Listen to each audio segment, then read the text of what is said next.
Our next speaker is Dr. Deneen Vojta. She is Senior Vice President of Innovations at the UnitedHealth Group, and she co-authored with Dr. Reed Tuckson and other colleagues from the UnitedHealth Group an article entitled Health Information Technology and Health System Redesign, The Quality Chasm Revisited. Thank you.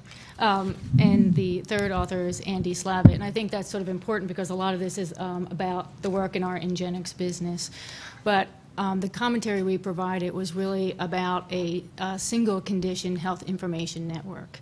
And so specifically, we reported on how we turned a number of our health HIT assets into a more intelligent and efficient system.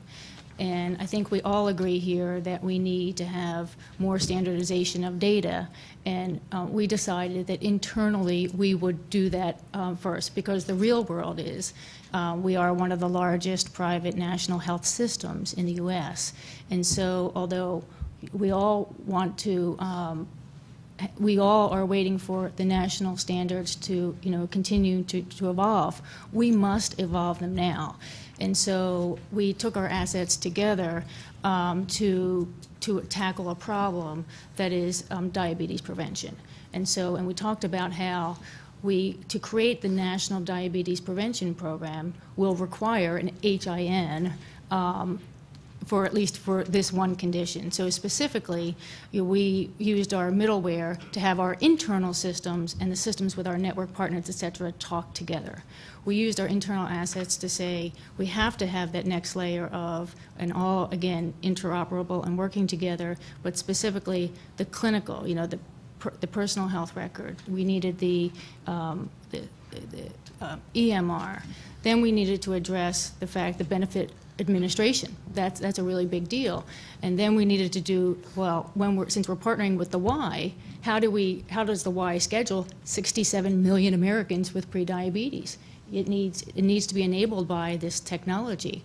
And how are we going to deal with the revenue cycle management?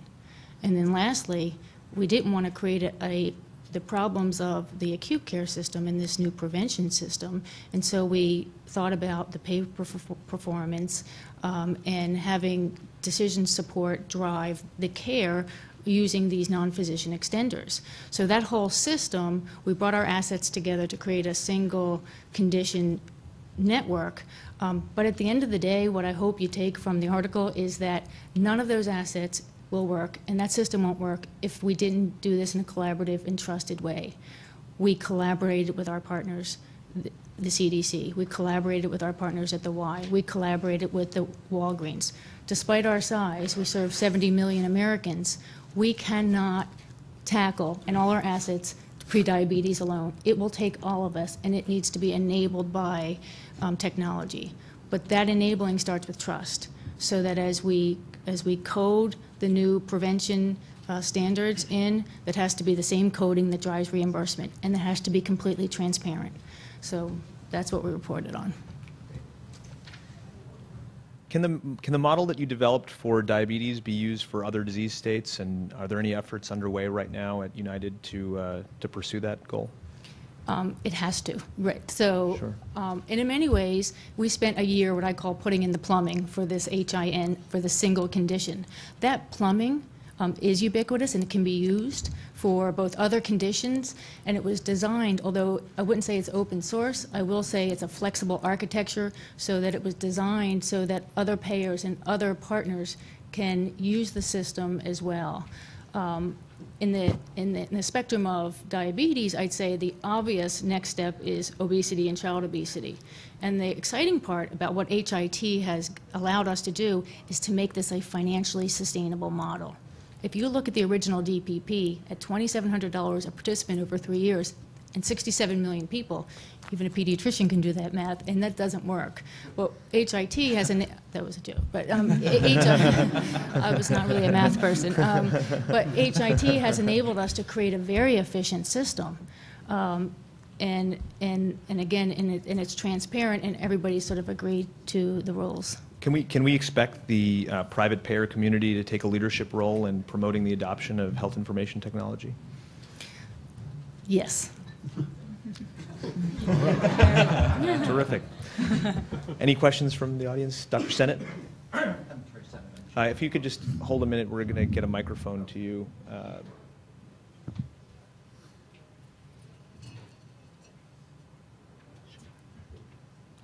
if you wouldn't mind just, when you get the microphone, introducing yourself and stating your affiliation for the group, please.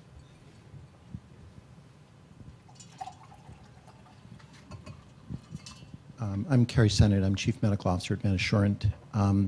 And I'd like to build on your first question about extending this to other conditions. And I think what you've done is extraordinary, and the potential to extend at the margin to obesity is very clear.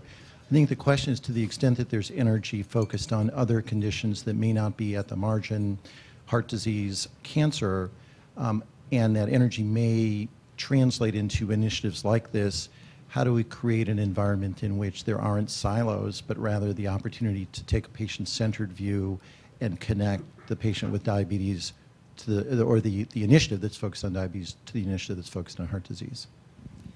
Well, first of all, I think we have conversations like this. So one of our hopes in providing that commentary to the journal was that folks would know, beyond our walls and our natural partners, what we're trying to accomplish. What we are, and as we actually put a business name around the entity, and it's called the Diabetes Prevention and Control Alliance. And it's interesting to see how many more alliance partners are coming, and it really is a partnership. And so, in a way, I think we haven't seen in the past. You're right, it says diabetes on the front end. And in the future, it probably will be open to a number of other conditions. And I think we're heading there shortly. I guess we'll need a new name. Great.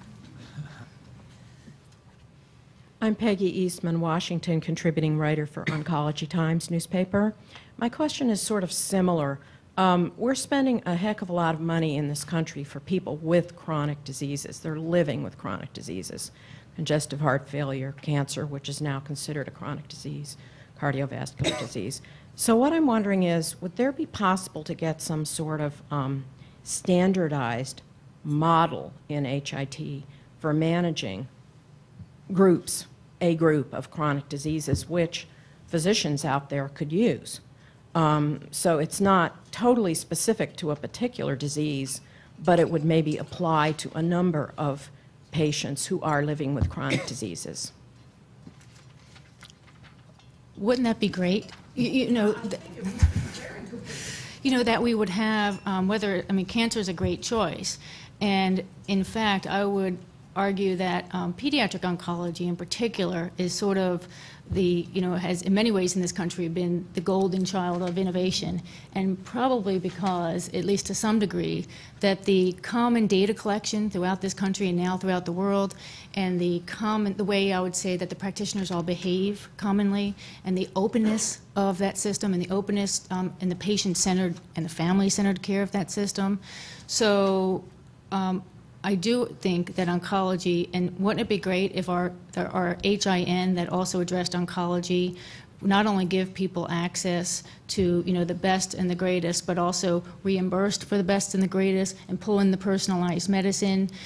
I think at the end of the day, though, thankfully we have these folks working on that, is that we have to have the systems talk to each other, and that But it's clear we have the assets. Once we have the systems talking together, we have the assets to make it real. Dr. Fendrick, do you have? To follow up on that point and Carrie's comment, I think a lot of this has to do with walk before you run. You walk before you get on the escalator. And one of the reasons why this particular United example was so appealing to us in their peer-reviewed community is that although there's lots of discussion about what's going on in terms of intervening in obesity, the YMCA program had actually been piloted in Indianapolis and evaluated very rigorously to show not only what we as clinicians care about, but meaningful increments in quality of care, but also was evaluated on the financial side to allow Deneen and her team to make a business case. And the other thing, of course, which we applaud United for doing, is when they found the things that worked, they made them easily accessible with no barriers to the beneficiaries, and the fact that there wasn't a great idea coming from the supply side of the hospitals or the plan or the PBM, and they made sure that the incentives were aligned to patients, and in fact there was a positive incentive given to Deneen Wright for people to enroll in the program, which I believe contributed to the success. If I could just follow up, Your example of pediatric oncology is a great one, but I'd just like to point out that most children are treated on clinical trials, and that's not true with adults. So it's actually much easier to track children with HIT in pediatric oncology.